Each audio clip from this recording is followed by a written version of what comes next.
Hey everybody, I'm Frost, game director at Deck 9 on the Expanse, a Telltale series.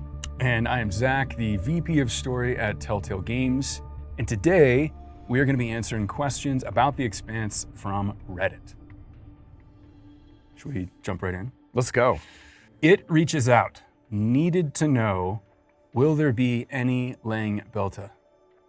Absolutely, Kopang. There's going to be a lot of Lang Belta. I'm drinking Aqua Caca right now, in fact. Falota. Ixian. Ixian? Yeah. Possibly. Who knows? Asks, can they give a general idea of what Drummer's goal will be in the game? Don't die. Yeah. Just don't die. Yeah, you're a scavenger in deep space. You start out as an XO, which is basically second in command of this ship. And there's a lot of things that can kill you in space. So step one. Basically all of it. Yeah. All of space. All space. Its constant goal is to crush the life out of you.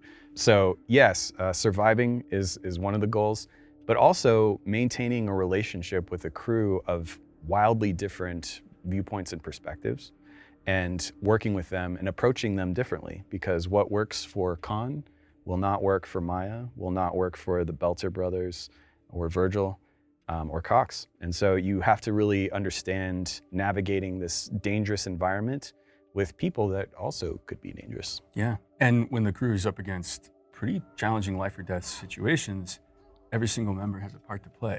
So if you alienate the wrong one at the wrong time, might be bad. It affects the ending of the game, even from episode 1. Incredibly complex set of endings to the game. Yeah. Spoilers. D Strawberry Girl wants to know if the storytelling require QuickTime events, and will there be accessibility options to make those easier to hit, like removing timers on them and so forth? Yeah, part of our accessibility options will include making QuickTime events a much easier thing to hit. I'll also add, I'm excited about the actual feel of the QuickTime gameplay in this game. It's highly intuitive. Yeah, just to go a little deeper on that, actually, QuickTime events, the thing that annoys me about them is it's like, surprise, press this button that you don't know what it is actually. But I think with these, it feels a little bit more intuitive and feels like you're in the moment, and it's not a surprise, press it. You know, it's something that feels a little bit more smooth and allows that action to be in this narrative game. I think it's a fair criticism of past ones that you end up playing the UI more than you do playing the scene. Yes. And the team has done an amazing job of really removing that barrier. You are playing the actual moment-to-moment action of what's going on with Drummer, for sure. Yeah. That Clark guy asks, I'd love to know what the process is and the human perspective of what it's like to developing a new story in an existing universe, especially as a prequel. It was a lot of fun. This is a universe that is a ton of fun to work in. There's a lot of great characters that exist and rules that sort of exist, like the zero gravity when the ship is not moving versus when it's in thrust. There's also these great characters that have a ton of gray area. Gray area characters are my favorite characters because it allows you to explore multiple angles. So the Expanse is awesome for this. And it's sci-fi, which is, super fun. And as a prequel, we look at the character, someone like Drummer. Yep. She has these decisions that she makes in season 2, 3, 4, and what we're doing is giving a background on how she got to that point. Yeah, that's well said. I think great prequels honor the things we love about stories or universes or any other form of IP while also contributing something new. And we really care about character-driven stories, so for us it always starts and ends with, what is it telling us? What is it teaching us about the characters we love? Hyperspace Ghost and Alternative Market 397 are curious about what drew the team to build the story around Kara G's Drummer. We kind of hinted at this just a second ago. Yeah, there's a few answers to this. One, Drummer is my favorite character from the show.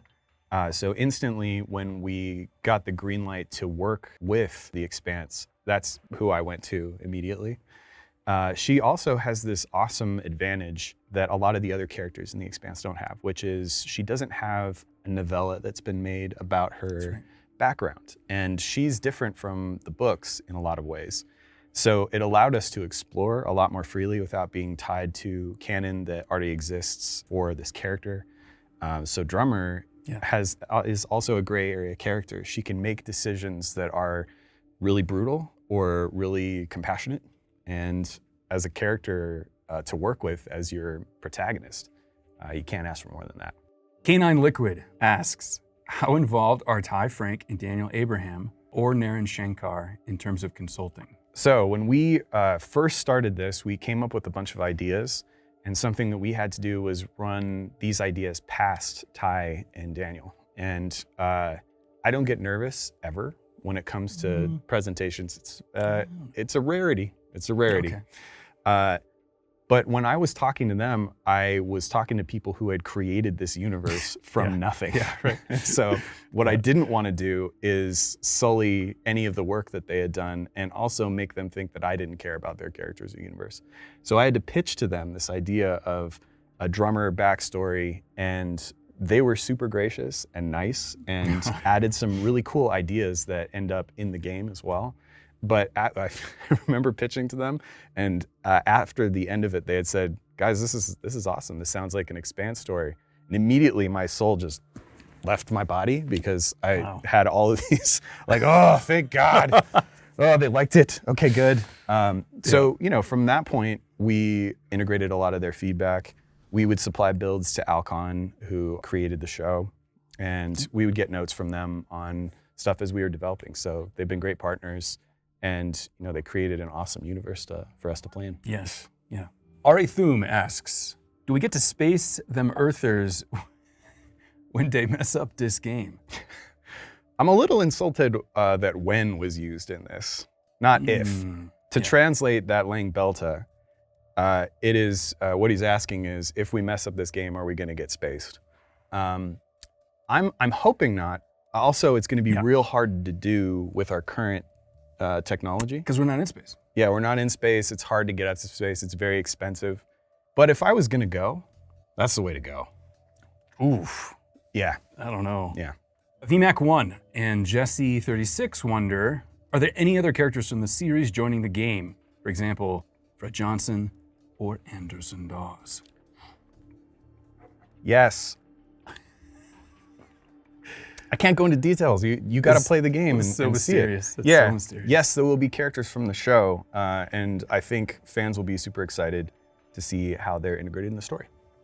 Shaq's Other Horn and Delton17 want to know, are the Belters lanky like they are described in the books? I don't know that they're going to be like 7 foot tall. Like in the books, like Naomi, for example, in the books is much taller than she is in the show.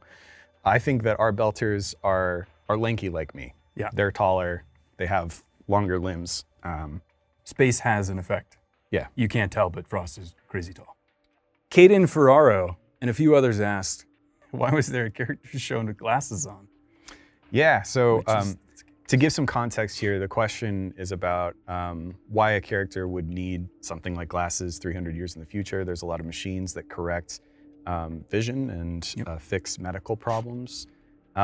The reason that we did that is a couple. Khan, as a character, is the type of person who doesn't really trust doctors or medicine all that much. Once you get to know Khan, she's not exactly a teddy bear.